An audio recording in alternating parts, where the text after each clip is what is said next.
दंडवत गोविंद गुरु बंदो अभिजन सोए। पहले भय प्रणाम तिन नमो जो आगे होए। गुरु को कीजे दंडवत कोट कोट प्रणाम। कीट न जाने ब्रंग कोयो गुरु कर आप समान। सत साहेब। हाँ तो श्रोता बंधु, आज मैं आप लोगों के सामने क्या गुरु बदल सकते हैं, यही प्रसंग सुनाने का प्रयास कर रहा हूँ। अभी मजा आएगा ना भिड़ो। ने परमेश्वर कबीर जी से प्रश्न किया कि हे प्रभु, क्या गुरु बदल सकते हैं? सुना है संतों से कि गुरु नहीं बदलना चाहिए, गुरु एक ज्ञान अनेक। परमेश्वर कबीर जी ने उत्तर में कहा कि जब तक गुरु मिले नहीं साचा, तब तक गुरु करो 10 पांचा। कबीर झूठे गुरु के पक्ष को तजत न कीजे बारे। द्वार न पावे मोक्ष का रहे बार का बार।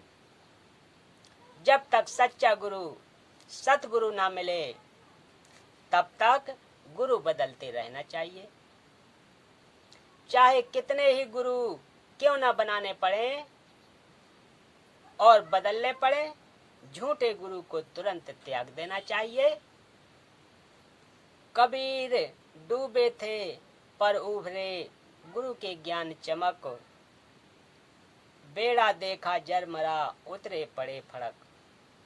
जिस समय मुझे सत्य गुरु मिले, उनके ज्ञान के प्रकाश से पता चला कि हमारा ज्ञान और समाधान गलत है, तो ऐसे गुरु बदल दिया जैसे किसी डर से पशु फड़क कर बहुत तेज दौड़ता है, और जैसे रात्रि में सफर कर रहे यात्रियों को सुबह आकाश में पता चले कि जिस नौका में हम सवार हैं उसमें पानी प्रवेश कर रहा है और साथ में सुरक्षित और साबुत नौका खड़ी है।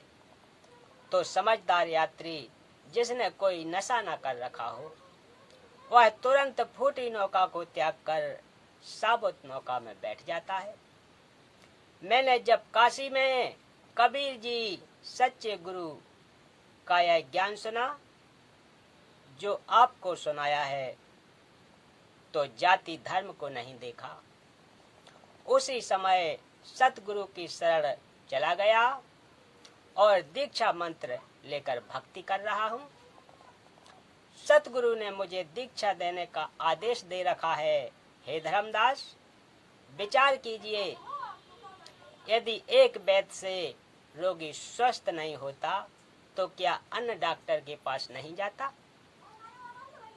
धर्मदास ने कहा कि जाता है, जाना भी चाहिए, जीवन रक्षा करनी चाहिए। परमेश्वर ने कहा कि इसी प्रकार मनुष्य जन्म जीव कल्याण के लिए मिलता है। जीव को जन्म मरण का दीर्घ रोग लगा है। यह सत्य नाम तथा सार नाम बिना समाप्त नहीं हो सकता। दोनों मंत्र काशी में सतगुरु कबीर रहते हैं, उनसे मिलते हैं। पृथ्वी पर और किसी के पास नहीं है।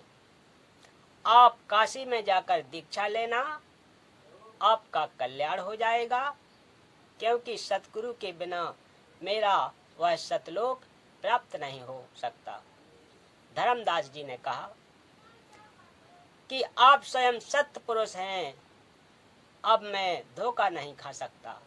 आप अपने को छुपाए हुए हैं। हे प्रभु, मैंने गुरु रूपदास जी से दीक्षा ले रखी है। मैं पहले उनसे गुरु बदलने की आज्ञा लूंगा। यदि वे कहेंगे तो मैं गुरु बदलूंगा। परंतु धर्मदास जी की मूर्खता की हद देखकर परमेश्वर छठी बार अंतर्ध्यान हो गए। धर्मदास जी फिर व्याकुल हो गए।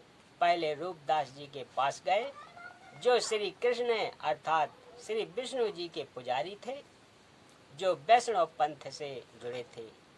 धर्मदास जी ने संत रूपदास जी से सर्व घटना बताई तथा गुरु बदलने की आज्ञा चाही। संत रूपदास जी अच्छी आत्मा के इंसान थे। उन्होंने कहा कि बेटा धर्मदास, जो ज्ञान आपने सुना है, जिस जिंदा बाबा से यह ज्ञान परमात्मा ही बता सकता है। मेरी तो आयु अधिक हो गई है, मैं तो इस मार्ग को त्याग नहीं सकता। आपकी इच्छा है तो आप उस महात्मा से दीक्षा ले सकते हो। तब धर्मदास जी काशी में गए। वहां पर कबीर जुलाहे की झोपड़ी का पता किया। वहां कपड़े बुनने का कार्य करते कबीर परमेश्वर को देखकर आश्चर्य का ठिकाना नहीं रहा। खुशी भी अपार हुई कि सतगुरु तथा परमेश्वर यही है। तब उनसे दीक्षा ली और अपना कल्याण कराया। कबीर परमेश्वर जी ने धर्मदास जी को फिर 2 अक्षर, जिसमें एक ओम